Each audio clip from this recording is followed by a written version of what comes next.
Ellen Carandang? The one and only. Ellen, ikaw nga. Na-surprise ka, ha? Hindi ko makapaniwala na ikaw nga. Tawan-tawa talaga ako sa'yo. Ang bilis mo maging agitated. Oh my gosh, prank lang yun. Ano ka ba? Grabe ka! Kadali mo ako dun, ha? That's si Ellen. Dots? What a pretty name. Shortcut for daughter. Ellen, si Janice, my daughter. Ang ganda. Buti hindi mana sa'yo. Uy! Huwag mo ko ganyan eh. Ginaganda mo ako. Sarap lang ako.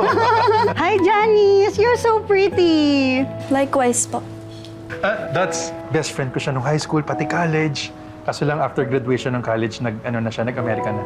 Oo, hindi ko kasi makita dito yung happiness and forever na hinahanap ko eh. Ganun?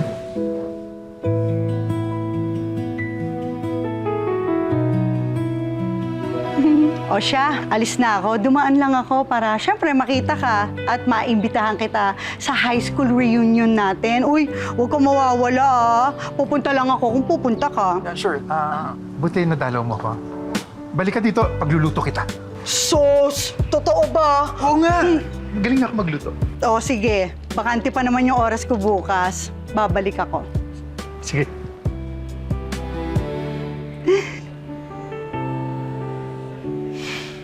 Payakap nga, namiss kita! Tagal natin di nagkita.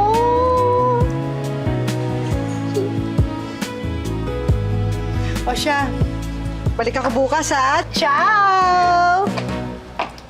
Bakit ganun, Papsi? May parelaps? Yearner yan? Ha? Best friend mo yon? More than. Tuatga ko siya. Ano? Ha? Hotdog. Tara sa loob. Sige, pasok na. Madami pa tayo.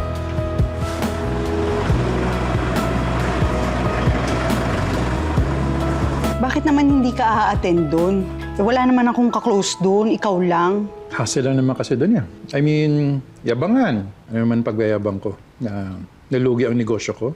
Wala akong CPA kahit na nag-masters ako. At hindi naging golden ang tinuturing yung golden boy ng class 2000. Alam mo, ang OA mo, hindi ka failure. You raise a good family. And you have a pretty daughter who's doing good in school. Not to mention, a thriving business. Barely. Minana ko lang sa wife ko. And he's a good husband to my mom. See?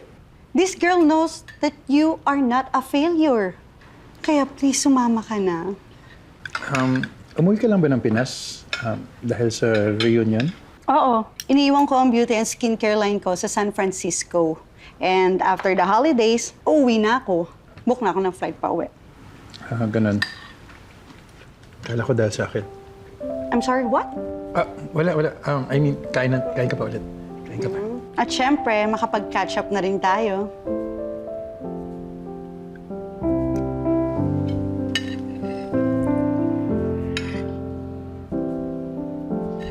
Kilig na kilig ka naman dun sa high school best friend mo. Hindi Simula nang namatay si Mamshi 5 years ago, kanina lang kita ulit nakita ng ganun sa lunch. Uy, huwag ka nga dyan. Nakakaya kang Tita Ellen mo. Wow, Tita Ellen na ha? Bakit naman nakakahiya? Okay, fine. Hindi niya alam na may feelings ako sa kanya noon. Ang alam niya lang, best friends kami. So, natorpe ka. Medyo.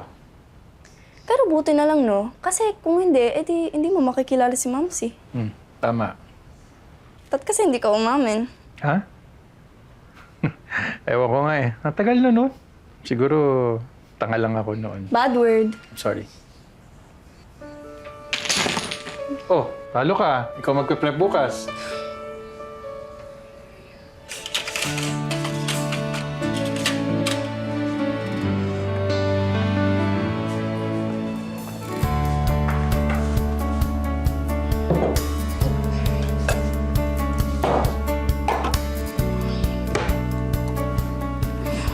Yes po, ma'am.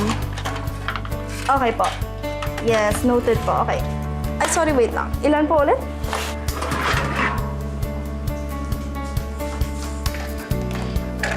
Popsi! Popsi! Oh my gosh. What if nag-stay pa mo siya kay Miss Ellen? Popsi? Popsi!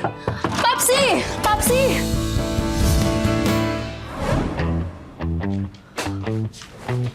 Oh my God! Magpe-propose si Popsi kay Tita